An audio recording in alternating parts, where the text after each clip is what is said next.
Great. Well, welcome everyone to our press conference this afternoon, Wednesday, November 20th. I'm Dan Bursett. I'm the president of the Environmental and Energy Study Institute, and I'm joined here by three colleagues from who are also climate stakeholders from the United States for a press conference, and we'll talk a little bit about what our organizations are seeing and hearing at the negotiations here in Baku, and also in all of the happenings around the negotiations as well. A brief word about EESI. We're based in Washington, D.C.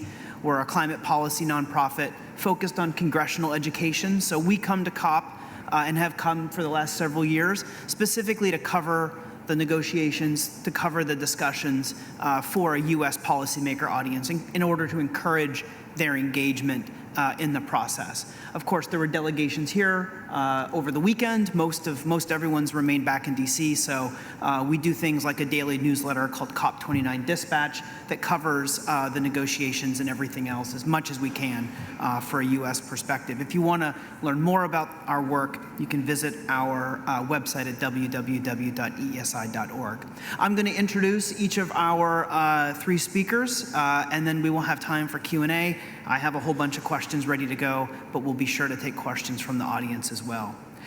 First up, we will be hearing from Kevin Burkham. Kevin is the Chief Executive Officer of U.S. Farmers and Ranchers in Action. Kevin, it's always great to see you. I'll turn it over to you. Thank you, Dan. Good to be here. As Dan mentioned, I'm with U.S. Farmers and Ranchers in Action. We are a farmer-led organization in the United States. We have a membership totaling more than 700,000 U.S. farmers, but also organizations upstream and downstream from the farm and the full ag value chain. We try to lift the farmer and rancher voice on the domestic as well as the global stage on issues such as conservation. Our delegation here at COP includes a couple of farmers, which has been great, and that farmer voice always seems to resonate in forums like this, but it also includes a researcher from Kansas State University, Dr. Chuck Rice, who recently helped lead a piece of research, an important piece of research that we published last week with the Council on Agricultural Science and Technology that shows that U.S. agriculture sector has a potential to be greenhouse gas negative.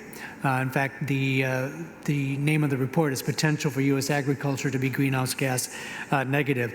That report was done by 26 independent researchers and scholars in the United States, and it took them over the course of 2.5 years to complete this science. And they felt so strongly about this research that they volunteered their time to do it. It was peer-reviewed by the National Academy of Sciences, which is terrific. And what the research does is help to identify really current practices as well as near-term emerging technologies that can have the biggest return on investment in terms of reducing emissions as well as increasing sequestration.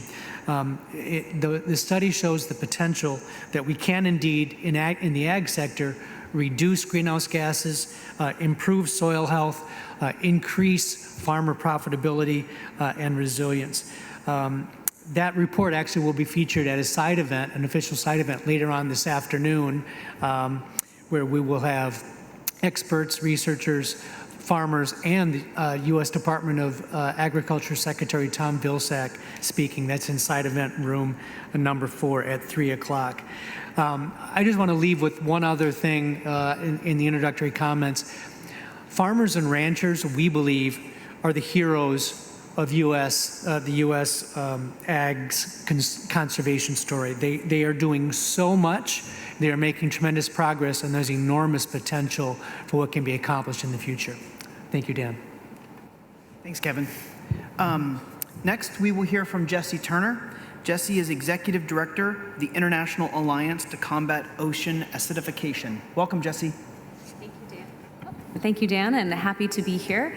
As mentioned, I am the director of something called the International Alliance to Combat Ocean Acidification, or the OA Alliance for short. And I'm really happy to say, sitting here on a panel about U.S. perspectives, is that The OA Alliance was actually started by the 3 U.S. states of California, Oregon, and Washington back in 2016. And the reason that those 3 states started talking about acidification is because they had seen some early impacts of ocean acidification on their oyster hatchery production. And that really led them to think about how the U.S. states could galvanize behind a big platform to talk about the climate-ocean nexus and bring more government attention to this topic, knowing that oceans are often missing from climate conversations, which is one thing I'll talk about a bit more in this discussion. Just putting a stopwatch so I know. So just for a little bit of context on how we talk about oceans here, the ocean has actually absorbed 30 to 40% of atmospheric carbon dioxide emissions since the Industrial Revolution. This means 230 gigatons of CO2 that's been going into our ocean.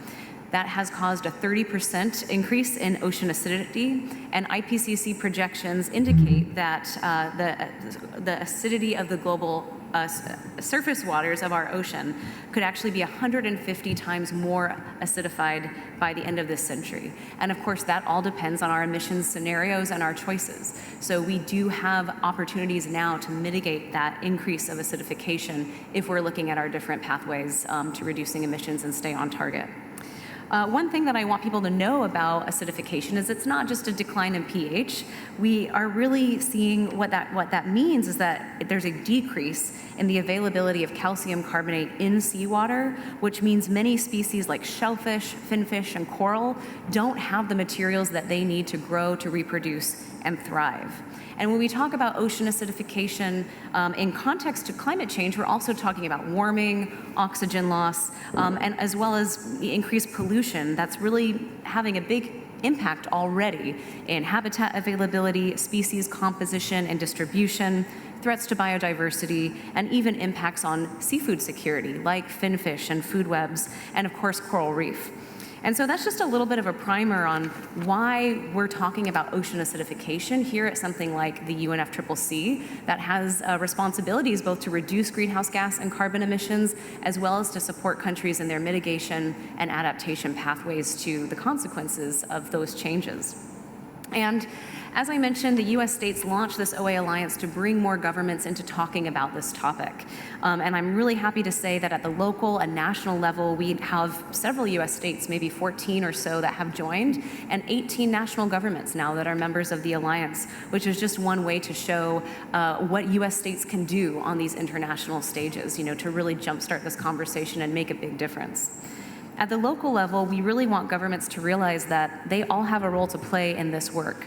The first is by reducing CO2 emissions, the #1 cause of OA, and we'll talk about it maybe a bit more, but the ocean offers many pathways to supporting mitigation targets, and that's one way we can reduce CO2 emissions through our sort of traditional renewable energy and net zero pathways, and the ocean can be part of that.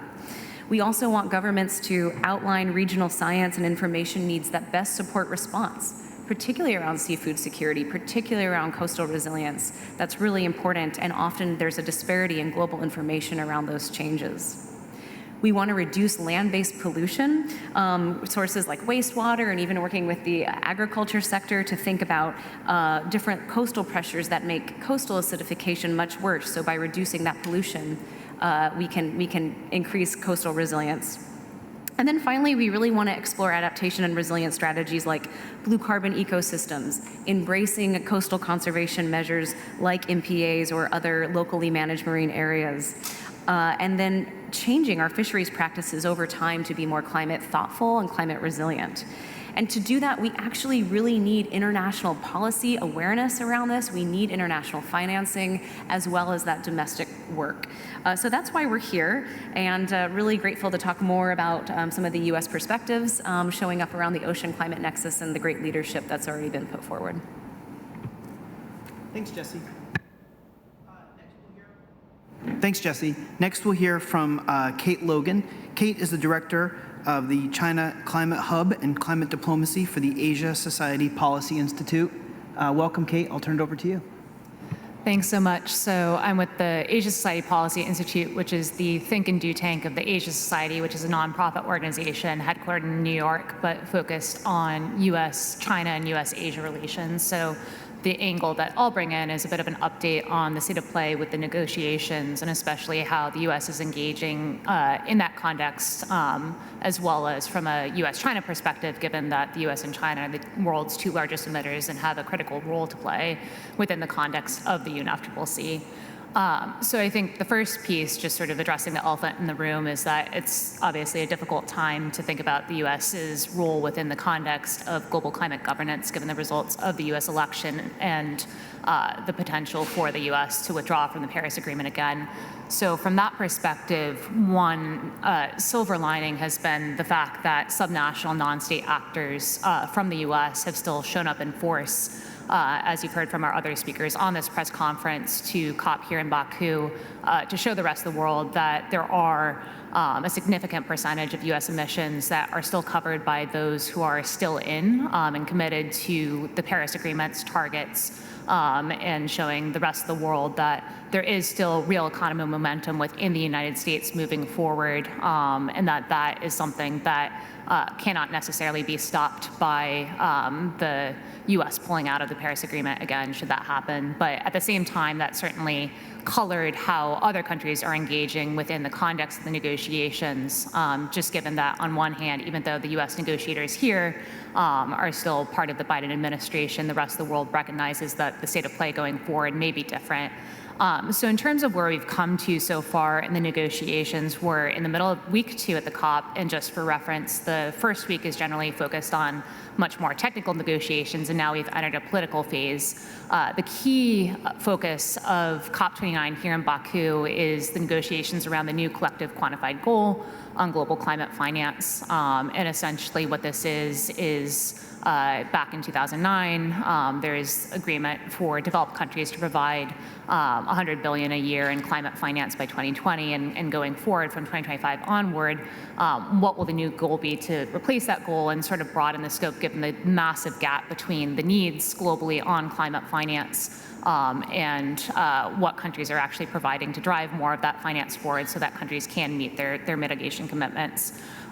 So as of right now, in the political phase, we've entered a period where they're looking at ministerial consultations on some of the key remaining issues, of which there are a few to highlight. One is the quantum of the goal, second is structure, and third is the contributor base. So how much finance will be provided. In terms of the structure, there is general convergence on the goal, likely having a broader investment layer covering total global investments in climate, and then the inner core, which will essentially replace that goal of finance that is provided and mobilized. I think one thing that has been interesting to watch with the state of play is how other actors are stepping up, and particularly from the U.S.-China perspective, there's been a push to capture what China is already doing on climate finance within the context of that goal.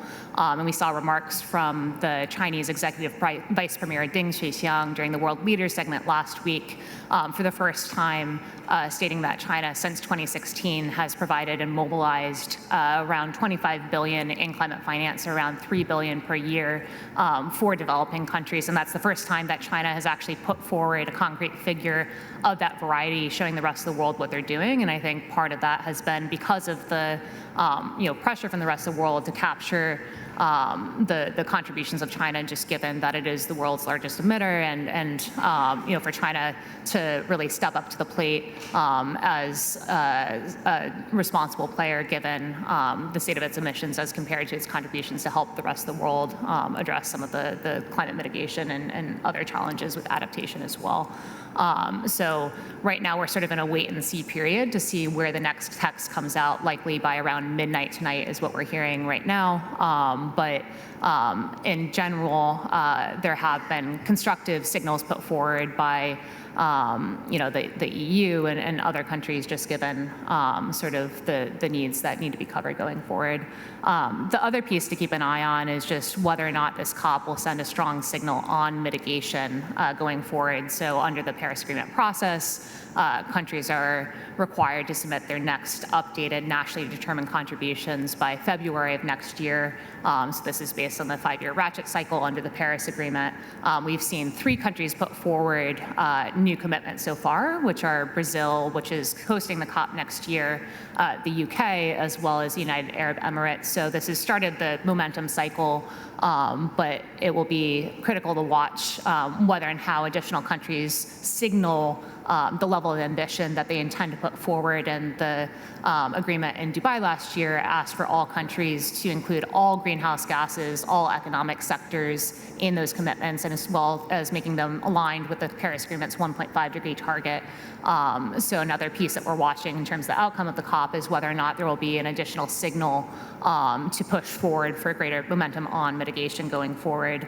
And the last thing I just highlight from U.S. engagement perspective is just in terms of some of the work that the U.S. has done with the Chinese in the last 4 years, is that the U.S. and China did co-host a summit on non-CO2 gases, including methane and other super pollutants last week.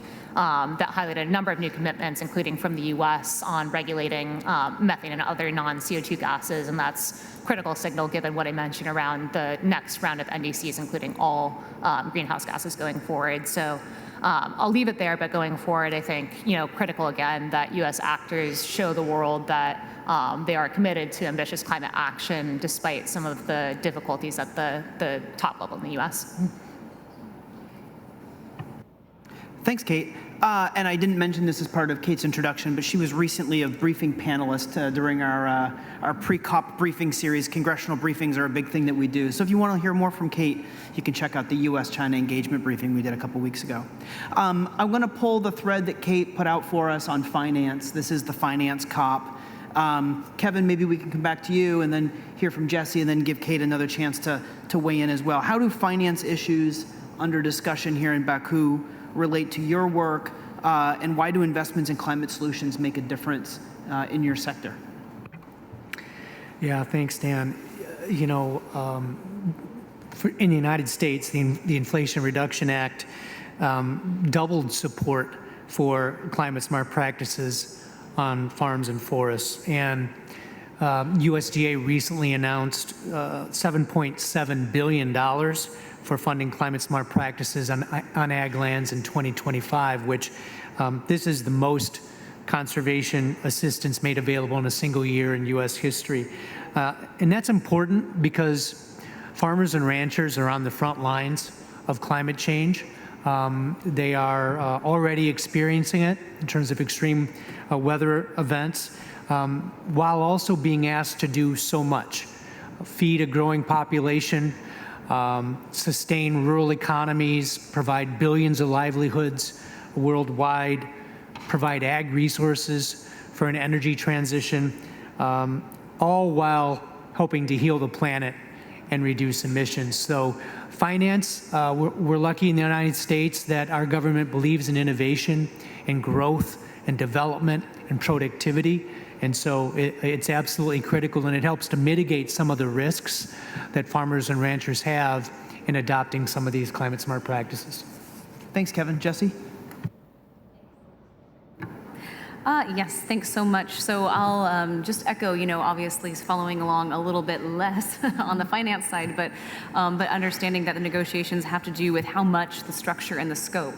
From the ocean side, we really want countries to be thinking about, obviously we're all supportive of a really super ambitious new finance goal and making sure that countries are stepping up and showing that contribution and signaling signaling that 100 billion target as Kate mentioned.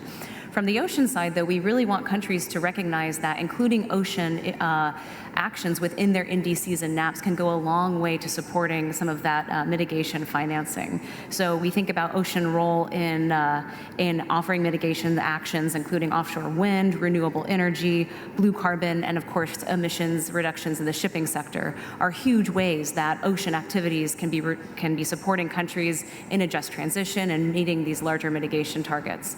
So that's a really important component that we want countries to be proactively thinking about before that February deadline timeline of updating their NDCs. And there's so many toolkits out there, many of which are led by U.S. examples working on some of this ocean mitigation work and trying to give that as an example to other countries for their NDCs.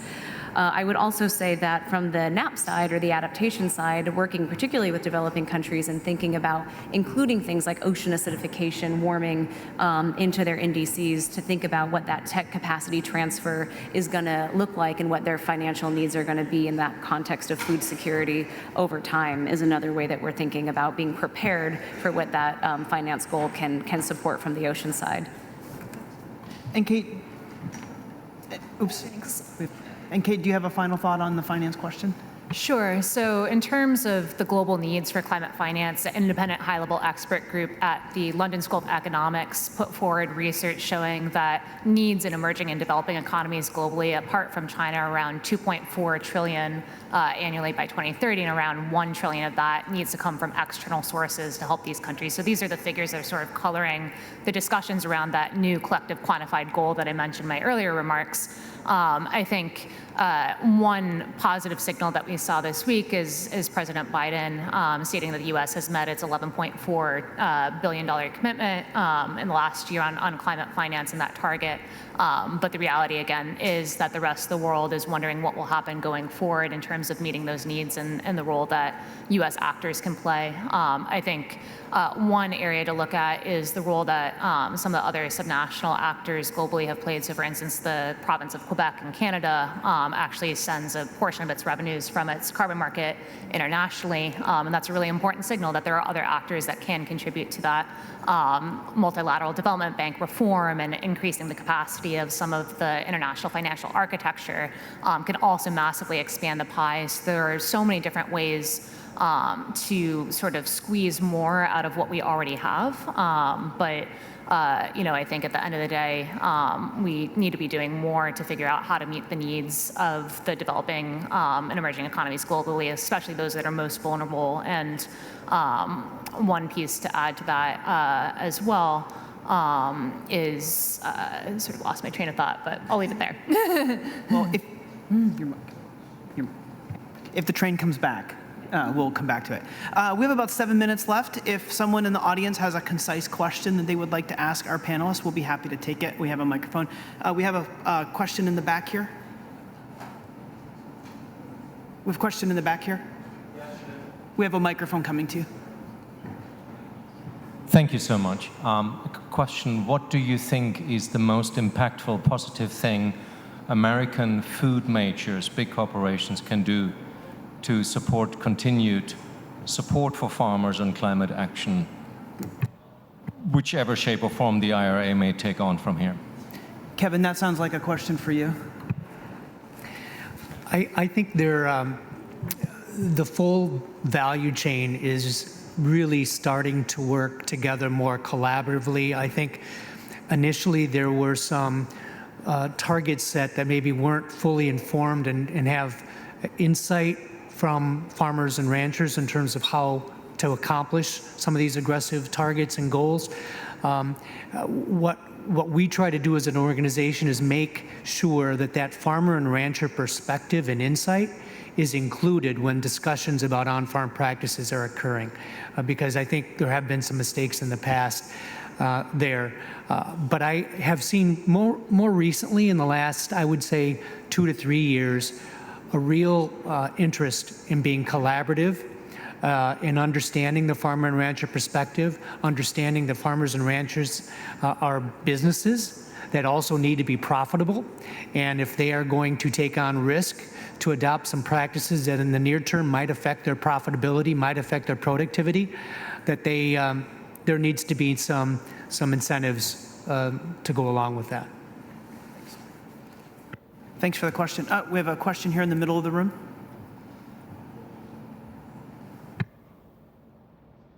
Another question for Mr. Burkham. How can the ag sector's potential as a carbon sink be unlocked using the updated NDCs? Thank you. I think what we're finding, it wasn't too long ago when you would go to a COP and agriculture was accused of being a problem, something to be solved, something to be fixed, transformed. I think because of science like the report I was just referencing, we are now starting to change the narrative that agriculture can be part of the solution. And U.S. agriculture in particular is a leader in this area, and not just a solution, but a leader in this space. So I'm encouraged about what that can look like in the future. And again, we haven't even begun to tap the potential in ag to be a net carbon sink moving forward. It's not only possible, it's definitely within reach. We have a lot of resources on those topics too at our website. We have a lot of resources on that. I think we have time for one more question from the audience if there is one. I see one in the back.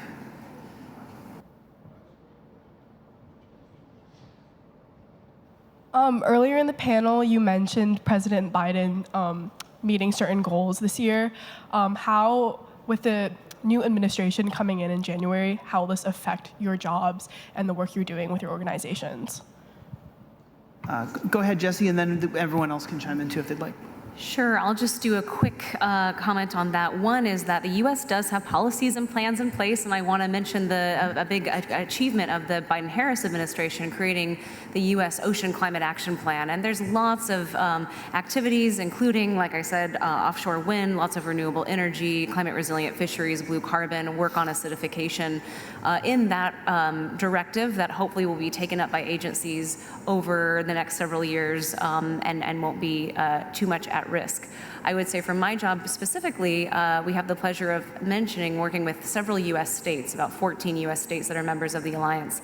And a colleague of ours from California, Natural Resources Agency, the other day, said something along the lines of friendly U.S. states make up, more than 50% of the population. Their plans are not changing. If anything, they're becoming more assertive in their climate mitigation goals and targets and their work to demonstrate what on-the-ground resilience case studies really look like. So I feel optimistic in the U.S. with the U.S. leadership of states on climate ocean action, and I know that will continue, if not grow.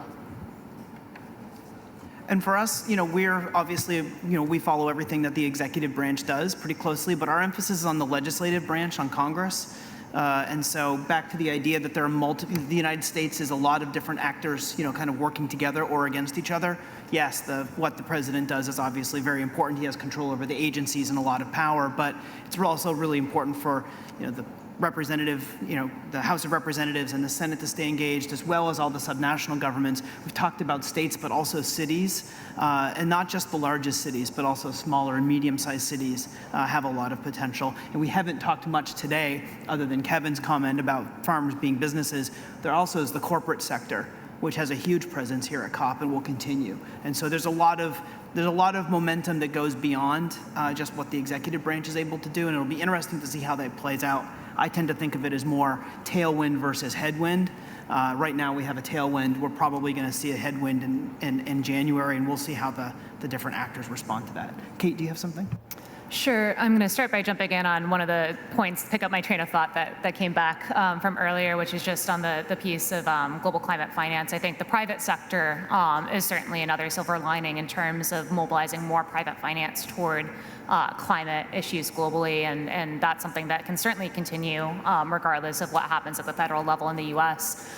For my work specifically, looking at especially the U.S.-China relationship, on one hand, it's been really significant to watch what the Biden administration has been able to foster with China in terms of the Sunnyland Statement last year and all the progress leading up to that and constructive engagement on critical areas like methane non-CO2 gases, subnational climate action, circular economy, energy transition.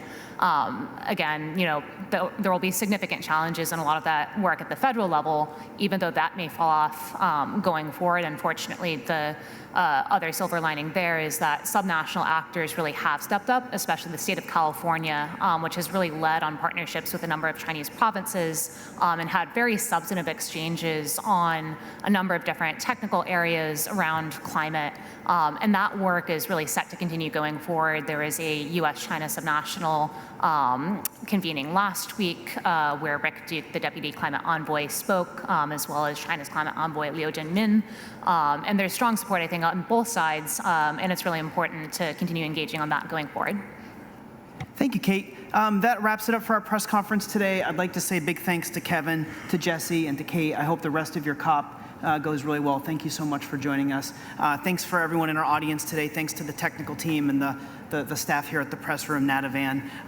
If you would like to learn more about my organization, you can visit us online at www.eesi.org. Sign up for our daily newsletter during COP29 Dispatch, and our bi-weekly newsletter that continues around the rest of the year, Climate Change Solutions. Thanks, everyone. Have a great Thursday.